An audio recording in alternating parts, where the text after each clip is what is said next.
Global পয়েন্টের পক্ষ থেকে আপনাদের সবাইকে স্বাগত জানাচ্ছি। আন্তর্জাতিক রাজনীতিতে সাম্প্রতিক সময়ে একটি প্রশ্ন নতুন করে আলোচনায় এসেছে। ইতিহাসের চাকা কি সত্যি নতুন দিকে ঘুরছে? বহুদিন ধরে মুসলিম বিশ্বে পারস্পরিক সহযোগিতা ও সমন্বয়ের সম্ভাবনা নিয়ে আলোচনা চলছে। সাম্প্রতিক কিছু কূটনৈতিক ঘটনাকে কেন্দ্র করে সেই আলোচনা আবারও সামনে এসেছে।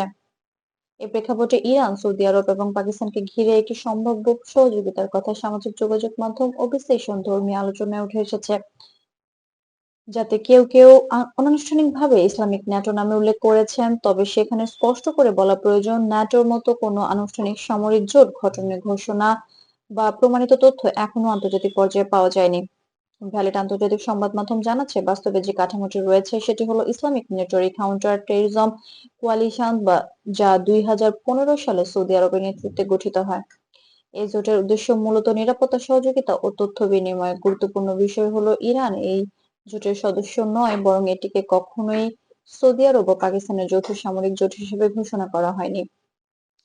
তবে এটাও সত্য, ইরান ও সৌদি আরবের সম্পর্কে সাম্প্রতিক সময়ে একটি নতুন পর্যায়ে প্রবেশ করেছে। 2023 সালে চীনের মধ্যস্থতার দুই দেশ কূটনৈতিক সম্পর্ক পুনরুদ্ধারের সিদ্ধান্ত নেন।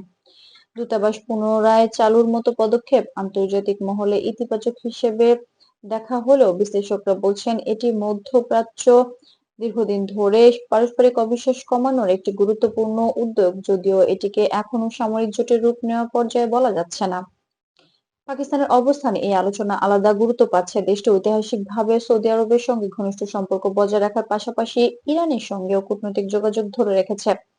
আন্তর্জাতিক পর্যবেক্ষকদের মতে, পাকিস্তান সাধারণত ভারসাম্যপূর্ণ কূটনৈতিক পথ অনুসরণ করে এবং এখন পর্যন্ত কোনো ইরান সৌদি আরব সামরিক জোটে যুক্ত হওয়ার আনুষ্ঠানিক ইঙ্গিত দেয়নি।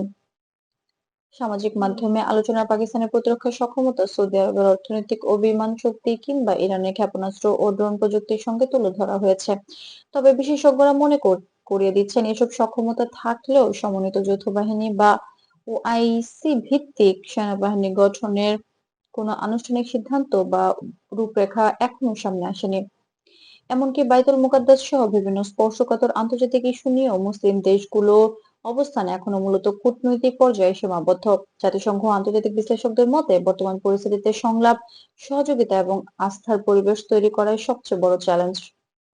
সব মিলিয়ে বলা যায়, মুসলিম বিশ্বে পারস্পরিক সম্পর্ক উন্নয়নের কিছু ইঙ্গিত দেখা গেলেও ইসলামিক ন্যাটো নামে কোনো পূর্ণাঙ্গ সামরিক জোট গঠনের বিষয়টি এখনো ধারণা ও আলোচনার স্তরে রয়েছে। ইতিহাসের চাকা বদলাচ্ছে কিনা তা উত্তর সময় বলে দেবে। তবে বাস্তবতা বোঝার জন্য নির্ভরযোগ্য সংবাদ সূত্র ও যাচাইকৃত তথ্যের উপর ভরসা রাখাই সবচেয়ে গুরুত্বপূর্ণ।